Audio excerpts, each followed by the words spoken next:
Então, basicamente, por que eu comecei com essa ideia de fazer um vídeo para o YouTube e começar um canal também falando um pouquinho sobre isso? É claro que com foco bastante em mulheres, é a minha experiência, né? Eu tenho lugar de fala nesse espaço, mas também porque eu percebo porque as mulheres têm uma dificuldade ainda de entender e até mesmo de aceitar que elas podem sim assumir o papel de liderança e o papel de protagonismo nas suas histórias. Elas têm muito a desenvolver, elas têm muito a apresentar. Então, um pouco disso que eu estou querendo trazer aqui nesse espaço de compartilhamento conjunto. Eu adoraria que vocês também, que estejam assistindo a esses vídeos, possam contribuir também, possam trazer um pouquinho das suas histórias. Todas as histórias, eu tenho certeza, elas têm alguma coisa que serve de lição, que serve de motivação e até mesmo de incentivo para que as pessoas continuem seguindo nas suas aventuras, tentando alcançar os seus objetivos, as suas metas. Recomeçar depois dos 40, 50, 60, 70, para alguns vai ser recomeçar depois dos 20, depois dos 30, e eu me vejo aqui mais uma vez tendo que recomeçar, tendo que me reinventar, porque isso é muito importante, especialmente quando a gente percebe que não cabe mais em algum local, ou que esse local, por alguma razão, ele não nos comporta mais, ele não aceita mais, ele não acolhe mais toda a nossa dimensão. E é claro que a gente não está falando aqui de tamanho real, né, tamanho físico, mas de fato para onde a gente pode crescer, para onde a gente pode evoluir. Então, quando a gente percebe que está na hora de mudar, que está na hora de tentar novamente, por que não?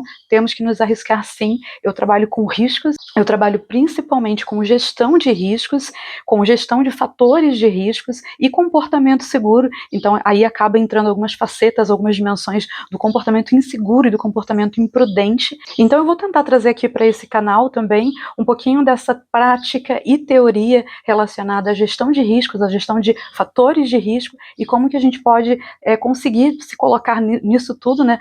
E trabalhando também com o desenvolvimento pessoal e de carreira, tanto acadêmica quanto também do empreendedorismo, cada vez mais presente na vida das pessoas, especialmente essas pessoas que têm a vontade de trabalhar com as suas próprias ideias.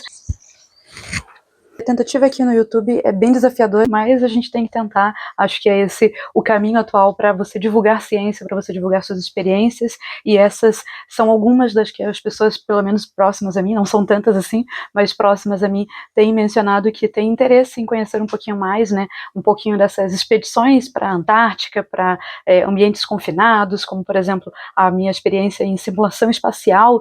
Então todos esses aspectos eu vou tentar trazer aqui de uma forma um pouco mais descontraída, e é bem importante também dizer que nem tudo são flores, mas também nem tudo são dores, né? Estou aqui gravando sem equipamentos, sem a capacitação adequada, mas a gente vai tentando corrigir também, vai melhorando também aos poucos. Uma das principais dicas que eu posso oferecer, que eu ouso oferecer para quem estiver assistindo e gostando desse conteúdo, é arriscar. Então a gente está sempre tendo que arriscar, não precisa estar sempre 100% pronto. Então em todas essas minhas experiências, na minha jornada, eu acho que foram raras as vezes em que eu estava 100% pronta para alguma coisa. Na verdade eu acho que ninguém nunca vai estar realmente 100% pronto para fazer absolutamente nada, e assim mesmo a gente tem que tentar, a gente tem que se arriscar, se preparar sim na medida do possível, mas se arriscar também e tentar fazer as coisas. Tentar, eu acredito que é uma das principais estratégias da gente conseguir chegar em algum lugar. É aquela história do andar do bêbado. Quem não leu essa obra, fica aqui a recomendação. E nesse livro, o autor traz a concepção de que quanto mais você tenta, mais a probabilidade de eventualmente dar certo alguma coisa, e não é desmerecendo o seu talento, as suas competências, a sua capacidade, mas é porque de fato a gente precisa tentar, precisa ter uma frequência maior, e aí sim a gente dá uma forcinha para a sorte, né? Algumas pessoas já me disseram isso, né, que eu tive muita sorte. Eu gosto de um meme que fala que a gente precisa fazer as coisas tão bem feitas para que as pessoas pensem que você é um alien, é sobrenatural, é quase aquela história lá das pirâmides do Egito, né, que não foram seres humanos, foram alienígenas, porque foi algo tão inacreditável, foi algo tão incrível, e foi feito muitas vezes por determinação, um pouquinho de acaso, mas não necessariamente sorte. Então sempre que alguém me dizia que boa sorte, então você teve muita sorte, eu posso dizer que sim. Então existe sim, né, essa parcela de sorte, de acaso, mas existe principalmente determinação, trabalho duro e muitas vezes essa preparação, que ela não precisa novamente estar 100% prontinha, mas a gente precisa chegar lá. Hoje é o primeiro vídeo, é a primeira vez que eu estou gravando para esse canal com esse formato, com essa proposta, né? Eu vou tentar gravar aqui pelo menos uma vez por semana, trazendo algumas histórias, algumas experiências e compartilhando com vocês aquilo que deu certo, aquilo que deu errado. Na maior parte das vezes a gente tem muito mais coisas que deram errado ao longo das nossas tentativas do que o que deu certo. É que acaba que o que dá certo é aquilo que vai parar no feed do Instagram, no feed de todas as nossas redes sociais, de modo geral. As pessoas em geral, elas não querem ver, na verdade, quantas vezes você fracassou, quantas vezes deu errado, quantas vezes você tentou, quantas vezes você ficou horas e horas, até tarde, altas horas da madrugada, tentando fazer algo, e no final das contas, dessas 100 tentativas, uma dá certo, duas dá certo, às vezes nem isso, e mesmo assim a gente tem que continuar tentando. Então, eu vou tentar trazer um pouco disso também, vou trazer também esse aspecto mais psicológico da coisa, aspecto teórico também e prática de como que a gente trabalha essa gestão de riscos, tanto no modo comportamental como também na percepção de riscos. Então, indo lá para aspectos cognitivos, também de personalidade, como que são essas pessoas que se arriscam, né, que se colocam em situações muitas vezes de alta complexidade e que mesmo assim estão sempre produzindo alguma coisa, estão sempre trazendo alguma coisa. Eu tenho uma dificuldade tremenda de gravar vídeos, na verdade eu tenho dificuldades também de falar em público, mesmo que não pareça tanto. Eu já dei muitas palestras, muitas aulas, mas eu tenho gagueira, então isso é algo também que eu trago na minha jornada, né, no meu histórico de vida. E recomeçar aos 40. Bom, eu comecei a minha graduação aos quase 30 anos. Então, para muitas pessoas, isso também era um pouco mais velho. Eu era uma das pessoas mais velhas dentro da turma. Então, assim, existe sim um pouco de etarismo na nossa vida. Em todos os momentos a gente vai passar por isso. Então, na verdade, essa questão do etarismo tem muito sim dessa questão de gerações, né? A geração Y ou a geração de millennials. Agora a gente está convivendo com essa geração Z que está entrando agora no mercado de trabalho. Então a gente tem que considerar, e vai entrar ainda uma nova, né, geração alfa. Então o tempo todo a gente está convivendo com perspectivas geracionais muito distintas, muitas culturas diferentes, elas também vão se atravessando. Mas é importante a gente pensar que muitas pessoas iniciaram as suas vidas, os seus principais feitos, os seus destaques, muito depois daquela idade padrão, aquela idade ideal para que você de fato inicie alguma atividade, inicie alguma jornada, como por exemplo casar, iniciar um novo negócio. A gente tem ali a história do Walt Disney, que aos 60 anos estava lá criando o seu império de fantasia. Então a gente tem muitas histórias como essas. Eu acho que a idade não pode ser um limitador. Então estar recomeçando agora aos 40 anos, aos 42 na verdade, eu gosto de dizer bem claro, foram 40 mais 2 anos muito bem vividos. E esse é um número bem emblemático para mim, especialmente para quem é nerd e gosta de cultura pop. O livro O Mochileiro do Guia das Galáxias, ele traz esse número com muita ênfase. Obviamente que alguns só vão pegar essa referência, mas, enfim, começar aos 40 anos ou aos 42 anos é muito difícil, às vezes dá aquele nó, mas eu cheguei num ponto em que eu fiquei muitos anos trabalhando em um local, eu estava me desenvolvendo, e sim, tendo ambições, obviamente, né?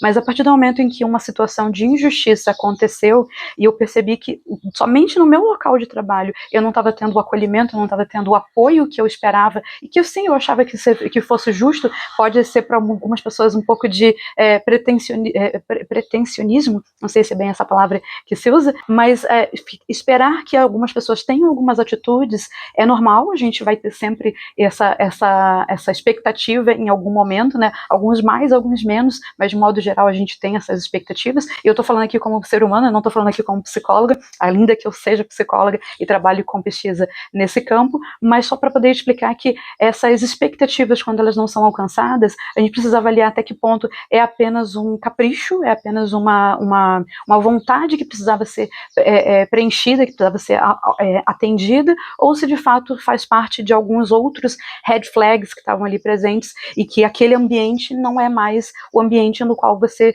consiga de fato encontrar mecanismos e espaço para ampliar, para crescer, para evoluir, e isso é importante também, né? Então eu estava me dirigindo para um crescimento constante, né, tinha todas as competências, não apenas porque eu estava lá por tempo, né, aquela coisa do ficou tempo demais, então agora merece aquilo, não, eu tinha realmente, estava desenvolvendo de fato competências e currículo para isso, e quando eu percebi então que as pessoas não estavam se posicionando, algumas pessoas e pouquíssimas pessoas não estavam se posicionando diante de uma situação que foi sim questionável, tanto que eu tive até mesmo um parecer de instância superior confirmando que que os meus questionamentos, para não usar outros termos, eles tinham coerência, eles tinham fundamento. A gente percebe que de repente aquele pode não ser de fato o local onde você deva continuar, porque eu iria continuar estagnada. Eu talvez tivesse um pouquinho mais de paciência, eu poderia continuar crescendo, mas era uma paciência que eu não achava mais realmente justa, porque desde o momento que você contribui para um espaço, você está produzindo, está trazendo algo diferente, e esse espaço não traz o reconhecimento adequado, você tem que avaliar também se faz sentido dar continuidade, se faz sentido, inclusive, continuar investindo naquele ambiente, né? E aí muitas pessoas até que conhecem, né, do que eu estou falando, de que contexto seria esse, né?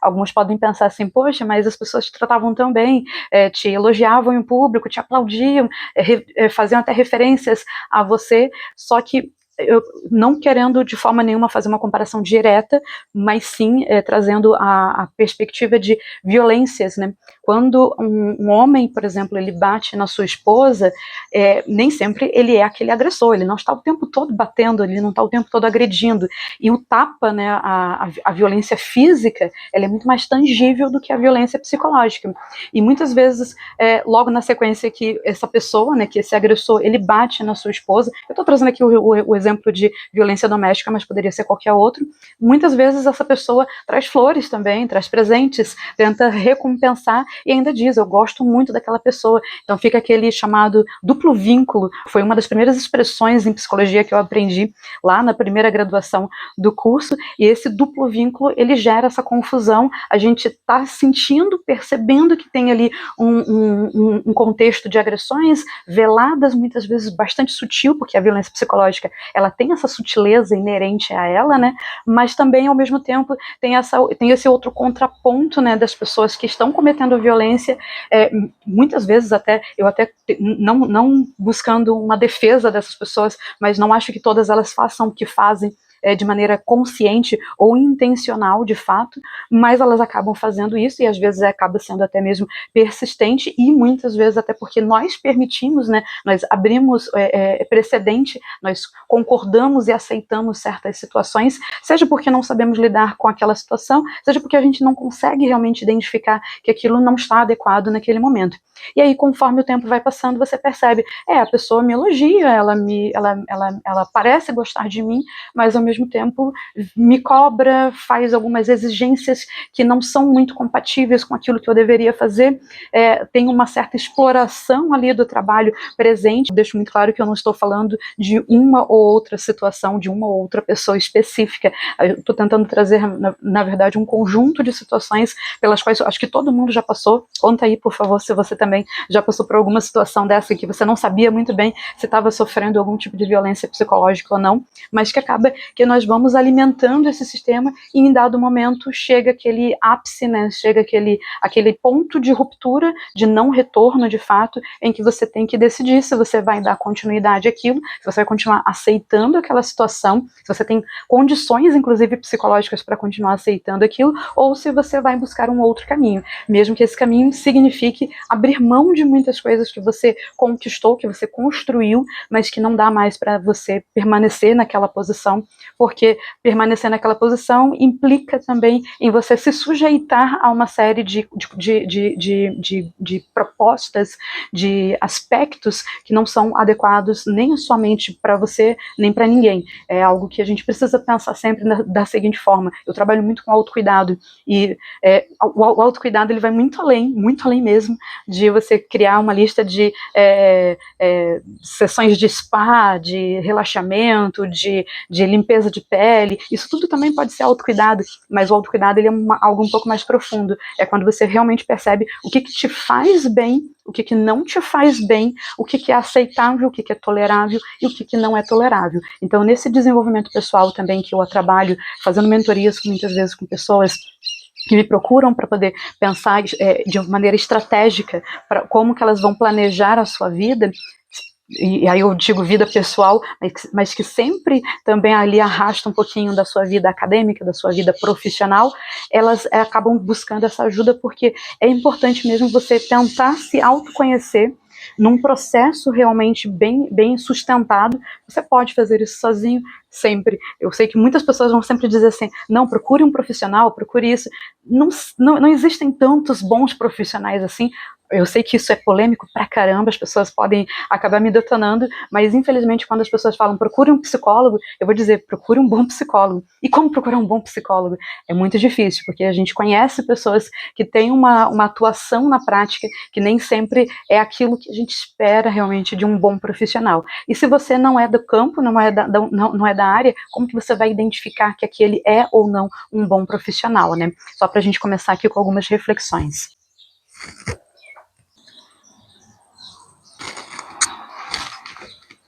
Eu acho que é fundamental a gente também deixar claro que encerrar ciclos não precisam ser sempre processos dolorosos, processos traumáticos ou algo do tipo. É encerrar ciclos, a gente sempre está encerrando algum ciclo, mesmo que não pareça tão explícito assim.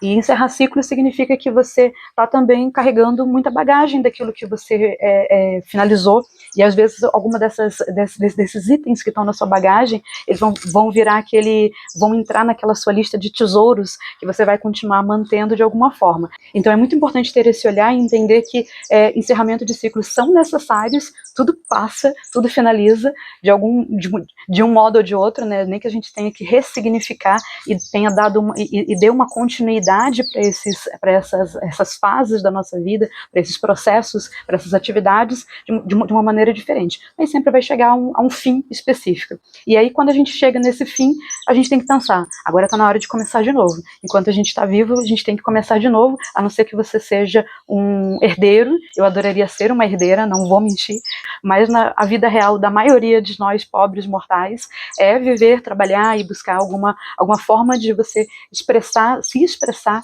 e se colocar no mundo, né? Algumas pessoas podem pensar assim, poxa, mas você tem mais de 40 anos, ainda não casou, não tem filhos, mas eu já lancei um livro, algumas pessoas não lançaram, eu já plantei uma árvore, sim, eu já plantei uma árvore de verdade, não é brincadeira, dei até nome para ela. E a gente está sempre construindo muitas coisas, deixando muito de legado para as próximas gerações de alguma forma. Nem que seja, às vezes, aquele pequeno contato, né, aquela pequena fala que você tem com um amigo, com um colega, algo que você falou que não tinha tanta intenção de nada, mas que acabou inspirando, que acabou incentivando e motivando alguém e provocando uma motivação naquela pessoa para fazer aquilo que ela precisava, faltava apenas aquele empurrão. Mas eu não gosto muito dessa palavra de empurrão. Acho que a gente não empurra ninguém. Eventualmente a gente pode até fazer isso, especialmente quando é uma pessoa que você gosta muito e você precisa dar aquele empurrãozinho assim para ela fazer algo que é importante para ela, ainda que ela naquele momento esteja com medo, esteja com alguma questão que precise resolver. Eu passei muito tempo da minha vida fazendo as coisas de maneira autodidata, tive pouquíssima, para não dizer quase nenhuma, orientação, supervisão, ou mesmo processo de aprendizado de fato com alguém lá me mostrando passo a passo. Eu tenho muito orgulho disso e tenho muita sorte, aí eu vou dizer sorte, né, privilégio de que as pessoas que passaram por mim, né, alguns professores, orientadores mesmo, acho que todos na verdade, eles sempre reconheceram isso publicamente. Ser autodidata, buscar aprender por conta própria é muito importante, ainda que você também precise eventualmente de um mestre, e a gente tem alguns mestres, né? Infelizmente não, eu diria que sempre aprender é sempre bom de qualquer forma, mas algumas pessoas elas vão acabar te ensinando lições, por exemplo, do que você não deve fazer, de quem você não deve ser, sob nenhuma hipótese, então não deixa de ser um mestre também, mesmo fazendo esse passo. E não estou dando nenhuma indireta, não, acho que quando a gente tem que falar alguma coisa, a gente fala na cara mesmo, já falei algumas coisas na cara de algumas pessoas, gratidão, mas não da boca para fora, não para ficar bonitinho lá no discurso, e realmente ser grato por essas experiências, por essas oportunidades de crescer, de aprender e de ter essas lições e de entender o que é o limite do que você pode ou não pode fazer, do que é certo, o que não é certo para você. Existe um certo mais geral, né? Eu me perdi. Às vezes eu me perco enquanto eu estou falando, especialmente se eu misturo um monte de coisas, aquela história do discurso da inteligência artificial. A gente tem aqueles travessões, né? Eu sempre usei isso e sempre fui muito criticada. Hoje em dia as pessoas colocam como se fosse uma escrita muito bem feita, mas eu sempre usei esses travessões, só que esses travessões, eles emendam uma ideia na outra, quando a gente vai ver, a gente já perdeu o fio da meada. Mas enfim, voltando, os ciclos, eles precisam ser encerrados, a gente precisa começar novos ciclos, e não importa realmente a idade em que você está fazendo isso. Eu estou fazendo isso aos 40 anos, mas eu já fiz isso aos 20 anos, eu já fiz isso aos 30 anos, provavelmente, muito provavelmente, vou fazer isso também aos 50 e aos 60 anos, enquanto a gente tiver possibilidades de recomeçar, eu acho que isso é muito importante. O que não dá, pelo menos não na minha perspectiva, e assim, e eu estou falando como pessoa, passando a minha experiência, não como psicóloga, mais uma vez, que deixo muito claro, psicólogo não dá conselho, psicólogo não diz o que você vai fazer. Se algum psicólogo está fazendo isso, ele está fazendo errado, ele deveria ser denunciado. Psicólogo, quando ele está num processo terapêutico contigo, você contratou aquela pessoa, ele tem que te ajudar a você chegar na sua conclusão que vai fazer sentido para você, não para ele, independentemente das crenças deles, da religião dele, enfim, de qualquer outra questão que esteja envolvida ali na história de vida daquele psicólogo. Então eu, como pessoa, posso dizer que algumas coisas para mim são intoleráveis, e quando eu chego nesse ponto de não mais aceitar determinadas questões, como por exemplo, algum tipo de exploração, algum tipo de escravidão da minha mente, por exemplo, no sentido de você vai ter que produzir para pagar dívida. Dívida a gente tem, eu tenho dívidas, imagino que vocês em algum momento ou já tiveram, ou têm, ou terão eventualmente, né? Mas o que acontece? Dívidas a gente paga de maneira honesta, tentando trabalhar. O que eu estou fazendo aqui também é um pouco disso, né? Eu cheguei a um ponto que eu estou desempregada, tenho uma empresa que está indo muito bem, mas ela ainda não gera receita. Então, o que significa isso? Uma empresa que está indo muito bem, mas que não gera receita? É uma deep tech. A deep tech, ela precisa, né, de um pouquinho mais de tempo para ela conseguir, de fato, começar a gerar a engrenagem. Isso faz parte, né, de trabalhar com inovação, com tecnologias, mas o que acontece? A gente consegue muitos prêmios, muitos tapinhas nas costas, muitos aplausos, mas não consegue, de fato, ainda adentrar, ter uma presença fixa, e isso também entra muito ali alguns conceitos de inovação radical e inovação incremental. No meu caso, eu trabalho bastante com inovação radical, então faz parte mesmo desse processo. Mas aí, voltando à questão, né, quando a gente... O que eu estava falando? Meu Deus do céu. Então, eu estou desempregada, né? Aceitei algumas oportunidades que pareciam muito interessantes, neguei outras oportunidades que naquele momento não faziam mais sentido para minha vida, e aí às vezes a gente faz más escolhas na vida. Me desejaram uma boa sorte nas minhas escolhas depois que eu encerrei um determinado ciclo, não houve nenhum muito obrigado por tudo que você contribuiu, por tudo que você já fez e por tudo que eventualmente ainda vai ter frutos por conta do seu trabalho. Foi apenas isso, né? Muito boa sorte nas suas escolhas, acabou, e por favor, me lembra que está faltando você entregar um determinado relatório, uma determinada coisa, enfim. Houve uma cobrança e não mesmo um agradecimento, mas faz parte. As pessoas têm as suas formas de encarar a vida, e a gente tem que tentar entender cada posição, né? Ninguém precisa agir da forma como você imagina que seria o adequado, mas também você não precisa continuar tendo um tipo de relação com pessoas que não têm um mínimo de habilidades interpessoais necessárias, exceto quando é interessante. Nesse caso, talvez não tenha sido tão interessante assim, mas enfim, eu estava desempregada, sem perspectivas reais nesse momento de o que fazer, né? Eu acabo sempre tendo algumas experiências que são muito, muito, muito boas de fato, né? Trabalhando principalmente dando cursos mais curtinhos, palestras mais curtinhas, mas eu pensei, e esse tempo ocioso, entre aspas, né? Tenho alguns relatórios para finalizar, artigos para fazer, livro, mas sempre tem aquele horário ocioso, vago. O que eu posso fazer com esse tempo? Vamos fazer um canal no YouTube. Muito provavelmente não vai fazer sucesso, muito provavelmente não vai ter nenhum retorno de fato, mas pelo menos é um espaço onde eu consigo falar a minha verdade, a minha perspectiva, o meu lado da história, de todas essas questões que eu já vivi, de muitas experiências interessantes e que podem, de alguma forma, ajudar vocês que estão ali chegando, não importa se são 10, 20, 30 pessoas, mas sempre que tiver algum tipo de retorno, com certeza eu vou estar aqui à disposição para tentar ajudar. Então, quais seriam esses tópicos principais que eu pretendo trazer aqui?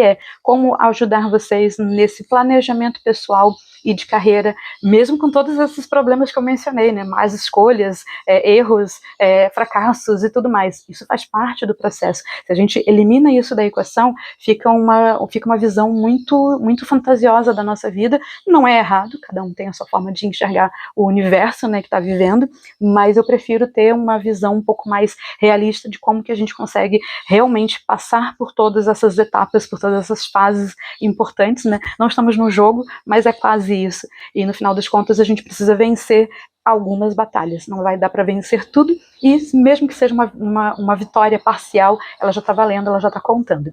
Espero trazer também alguns insights que possam ajudá-los, inclusive algumas ferramentas que eu tenho usado para esse tipo de mentoria para outras pessoas. Também um pouco das minhas experiências de como é que eu fui para a Antártica, de como é que eu conheci 7 países sem gastar quase nada, absolutamente quase nada, apenas com a pesquisa e com o empreendedorismo, de como eu consegui conhecer mais de 10 estados brasileiros, que é quase como se fosse viajar para outros países, né? Afinal de contas, o nosso país é continental, é muito grande, tem muito que aprender, tem muito que conhecer de fato, e a gente deveria investir um pouco mais em conhecer o nosso próprio país, até mesmo antes de conhecer outros locais. De como que eu consigo, estamos tentando, né, encontrar um meio de trabalhar como irmãs. Então a gente tem uma irmandade de fato, né? Sou eu, a Priscila da biologia, a Natasha da física, eu da psicologia. Então a gente tenta integrar um pouquinho disso tudo e discutir muitos assuntos científicos e tecnológicos. A gente trabalha tanto na nossa empresa, na Polar Sapiens, quanto também na academia, fazendo pesquisa científica de fato. Então eu acho que pode ser algo interessante. Pretendo também trazer aqui um pouquinho de como que é o processo de você conseguir prêmios. Eu já consegui alguns prêmios, tanto nacionais, regionais, nacionais e internacionais, tanto na academia quanto na prática profissional e no empreendedorismo. Então, como que isso é possível? Como que a gente estuda os editais que estão ali presentes? Como é que a gente busca financiamento para uma pesquisa, para um estudo, para o desenvolvimento tecnológico? Então, como é que isso tudo encaixa dentro das nossas vidas e como que é possível, de fato, transformar isso em algo sem ser aquele bicho de 7 cabeças. Em algum momento eu também quero falar um pouquinho sobre como foi passar um mês sem café, sem açúcar e sem luz do sol para participar como astronauta análogo na missão do Lunares, que é um habitat análogo espacial que fica na Polônia, a convite da Universidade de Zurique, a partir das minhas experiências de expedições na Antártica e de voos de inverno. E também isso, né? Como que foi participar de um voo de inverno. Não é exatamente um campo de pesquisa muito comum dentro da pesquisa polar, dentro das ciências extremas, mas eu tive essa oportunidade e aí depois me tornei membro honorário da Força Aérea. Foi uma honraria realmente muito bacana por conta dessa experiência, e eu fico muito feliz também porque todas essas experiências foram a partir de iniciativas minhas, né? Claro que eu tive sim apoio e incentivo de muitas pessoas, mas foram sempre projetos que eu escrevi desde a ideia, né, da concepção inicial, a proposta propriamente dita, até o projeto propriamente dito. Depois também comecei a gerenciar os projetos, a liderar os grupos, a liderar e coordenar também em campo. Então, por isso eu tenho esse carinho muito especial por toda essa construção que aconteceu, e traz também para a psicologia, né, para o campo da psicologia, quem gosta dessa área, essa novidade, essa inovação, e que pode se tornar muito em breve também um campo de pesquisa mais diferenciado, não somente para a Antártica, né, porque muitas vezes é o sonho de muitas pessoas, mas também para montanhas. Inclusive, ano que vem eu devo, aí já fica também uma questão ali que não pode, mas eu vou tentar trazer de fato, que é contando um pouquinho sobre essa minha preparação para subir alguns dos principais montes do planeta, né, na Europa, na Ásia, na América, temos também tem um na Oceania, mas esse é um pouquinho mais complicado, e no própria Antártica também. Então é um processo bastante complicado, e ao mesmo tempo também estou tentando viabilizar um projeto de expedição para a Antártica, de simulação espacial.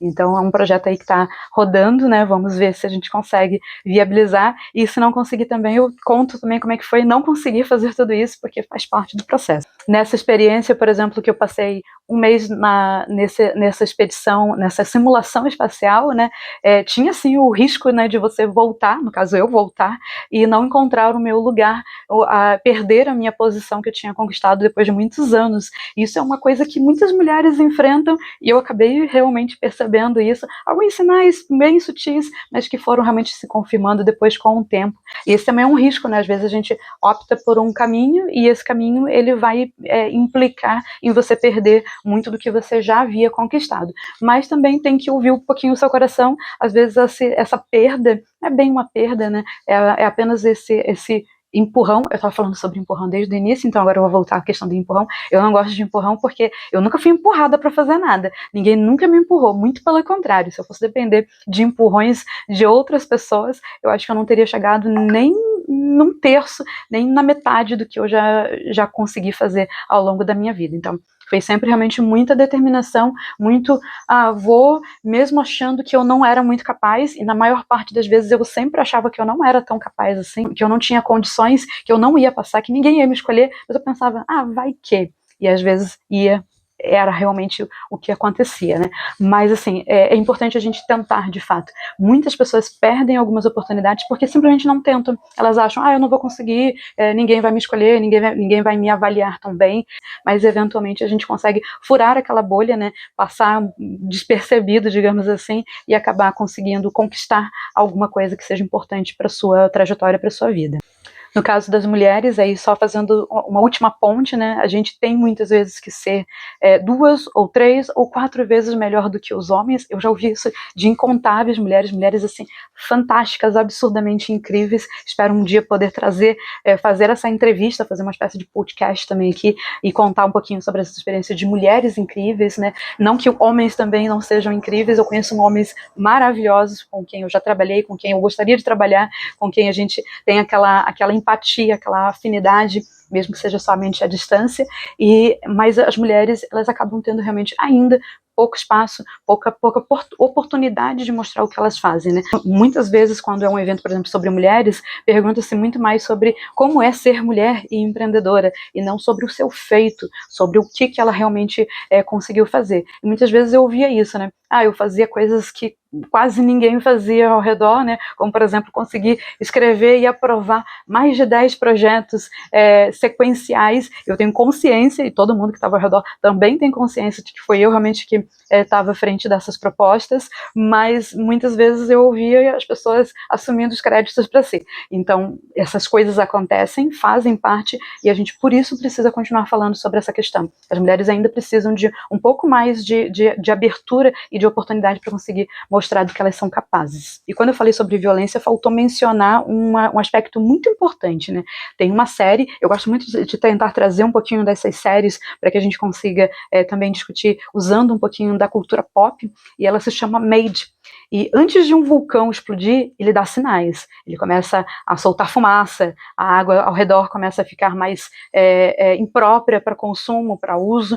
Então a gente começa a perceber que alguma coisa não está certa. A gente não precisa esperar o vulcão literalmente explodir, o vulcão se transbordar em lava para sair de uma situação. Tentando finalizar tudo isso que eu iniciei aqui nesse primeiro vídeo, eu queria trazer essa ideia de que nós podemos sempre começar sim, especialmente quando a gente percebe que o vulcão está prestes a explodir, que aquela região onde a gente está tentando se estabelecer, ela não é mais própria, ela não é mais adequada, ou ela não está mais comportando a sua vida. Pode ser que outras pessoas consigam se adaptar bem ali, mas pode ser que para você aquilo esteja ficando tóxico demais. Então, se está tóxico demais, e geralmente é por isso que as pessoas se afastam. Elas não se afastam. Existe muito aquele negócio de, quando a pessoa, por exemplo, se separa, né, ela fala de questões irreconciliáveis, eu não lembro bem qual era a expressão, mas geralmente alguma coisa deu errado naquele contexto, alguma coisa não estava muito adequada, e quando a gente fala de violência psicológica, ou qualquer tipo de condição que você está exposto e que não é tão visível, não é tão tangível como uma violência física, Isso acaba sendo um pouquinho mais complicado, de fato, para você perceber. Então, no momento que não dá mais, eu não consigo mais me colocar nesse ambiente, e eu, por exemplo, em alguns ambientes que eu já finalizei ciclos, eu tinha crises de pânico. Ah, sim, psicólogo também tem crise de pânico, pode ter certeza disso. Psicólogo é como qualquer outro ser humano, não tem poderes especiais, não vai ler mente, não vai prever o futuro, não vai controlar o comportamento de ninguém, e também vai estar sujeito a qualquer tipo de condição, a qualquer tipo de impacto psicológico, como qualquer outra pessoa. A única diferença é que a gente tem, talvez, né, alguns, um pouquinho mais de instrumentos, de ferramentas para perceber quais são esses impactos e para tentar também minimizar ou tentar prevenir eles antes que eles se tornem realmente mais uma condição mais irreversível. Não significa que a gente também consiga, porque é muito mais fácil, e isso até falando assim, muita gente fala assim, como assim um psicólogo tem depressão, tem ansiedade, tem crise de pânico, ou qualquer outra coisa do tipo, mas é porque é muito mais fácil a gente olhar para as condições dos outros, as histórias dos outros, porque a gente está de fora, do que a gente olhar para si mesmo, para a ilha em que a gente está vivenciando. Isso é uma frase de Saramago que eu tentei ali parafrasear, mas é basicamente isso. É muito simples, é muito mais simples, não tão simples assim, mas é muito mais simples você olhar por essa perspectiva externa o que acontece com o outro do que consigo mesmo. Mas esse olhar para dentro, ele é fundamental, ele faz parte desse autoconhecimento e ele é constante, o tempo todo a gente está se transformando. E aí eu vou citar mais uma nova cultura pop, mais uma nova obra dessa cultura pop recente, né, que é WandaVision. Não sei se assim se pronuncia, WandaVision, enfim, Wanda e Visão, mas é uma série do Disney Plus que conta a história de uma feiticeira que basicamente, aí eu vou colocar até aqui um alerta de spoilers, porque quem não quiser continuar, eu já falei tudo que eu tinha que falar antes, agora é só uma finalização mesmo, um fechamento. Então, basicamente, nessa série, a Wanda, ela tá em um processo de luto, ela tá com um sofrimento muito agudo, e se nós tivéssemos poderes especiais quando nós estivéssemos sofrendo, talvez fosse aquilo que a gente pudesse mostrar para as pessoas. Às vezes as pessoas olham pra gente quando estamos em sofrimento e pensam, não é tão grave, ou então, meu Deus, para que tanto drama, ou então, por que por tanto tempo? Eu passei por isso, eu passei por uma situação de luto e durante muito tempo eu fiquei muito mal. E as pessoas, eu via muitos comentários e muitas críticas do tipo, como que ela ainda está nessa situação? Já deu, já era a hora de superar, já era a hora de seguir em frente. E isso não é uma regra, não é uma matemática exata, não é uma receita de bolo. Cada pessoa vai ter o seu tempo e a sua forma de encarar as situações que acontecem e também de reagir a isso, de responder a isso tudo. E nesse caso da WandaVision, da Wanda no caso, né, ela acaba colocando todo mundo para enxergar e sentir tudo aquilo que ela estava sentindo. E fica muito óbvio que ela realmente estava em sofrimento absurdo. E ela queria fugir, então ela teve ali um processo de despersonalização e desrealização nessa obra, por conta da depressão, por conta do trauma, do luto que ela estava vivenciando. E aí a gente tem também um outro personagem que é o Visão, que é um personagem que nasceu mais ou menos de uma inteligência artificial, enfim, de um processo ali meio louco. Não vou conseguir explicar aqui agora, mas quem acompanhou a saga toda dos Vingadores vai saber do que eu estou falando. Ele passa por um processo na qual ele se pergunta em dado momento se ele trocar todas as peças, né, dele mas manter a sua consciência, digamos assim, será que ele ainda seria a mesma pessoa? É um trecho, um recorte de uma obra chamada O Navio de Teseu, acho que é Teseu, se não for Teseu, enfim, depois eu vou corrigir, mas basicamente nós o tempo todo estamos fazendo isso, nós o tempo todo, nós nascemos um bebê, e aí a gente vai trocando quase todas as nossas células, não todas, algumas ainda permanecem, mas de modo geral a gente vai se transformando ao longo do tempo, a gente vai tendo cicatrizes, algumas muito visíveis, algumas mais sutis, e esse processo todo de interação com o nosso meio vai causando também algumas cicatrizes invisíveis chamadas psicológicas, esses traumas, essas mudanças na nossa personalidade, ainda que a personalidade ela tenha uma estabilidade maior em relação a outros construtos psicológicos, a gente também tem essa mudança, essas alterações ao longo do tempo, e no caso, se a gente muda tudo, né, a questão, né, o questionamento que eu faço é esse, né, se a gente está o tempo todo se transformando, eu não sou a bateria acabou, eu não tenho exatamente as melhores condições, como eu estava falando, né? Mas vou tentar finalizar pelo menos esse vídeo, né? O primeiro vídeo, e aí voltando àquela questão ali do navio de Teseu, que eu não sei se é bem essa palavra, mas a gente vai às vezes ao longo da nossa vida trocando todas as nossas peças. Eu talvez não me reconhecesse aos 20 anos, talvez se eu tivesse uma conversa com a minha eu de 20 anos, eu até teria uma briga com ela, porque eu achava ela meio imatura, o que eu espero que seja muito coerente, né? A nossa eu do passado ser um pouco mais matura do que a nossa eu do presente, mas é assim que a gente vive, e agora recomeçando aos 40, provavelmente aos 50 também isso vai acontecer. Eu espero contribuir com você que está vindo aqui buscar esse conteúdo, que parou aí sem querer ou sem buscar de fato, né, a entender um pouquinho mais sobre trajetórias pessoais, desenvolvimento pessoal de carreira acadêmica ou empresarial na inovação, para conseguir buscar dicas e estratégias de conseguir títulos, bolsas, oportunidades no exterior, ou mesmo aqui no Brasil, mas em alguns outros contextos diferentes, a se arriscar um pouco mais também, né? E principalmente sobre gestão de riscos. Eu falo bastante sobre psicologia, sobre esse mundo do trabalho e da vida pessoal, que não é indissociável, não tem como ser indissociável, e aí fica mais uma dica, né, a série Ruptura da Apple TV, mas é basicamente isso. Então, para finalizar, eu agradeço quem assistiu até o final, e logo logo eu vou postando os outros materiais, outros conteúdos, sempre que vocês tiverem alguma dica, alguma ideia, por favor, fiquem à vontade para compartilhar, na medida do possível eu vou respondendo. Um abraço, é isso aí. Então, como diria o ET Bilu, busquem conhecimento.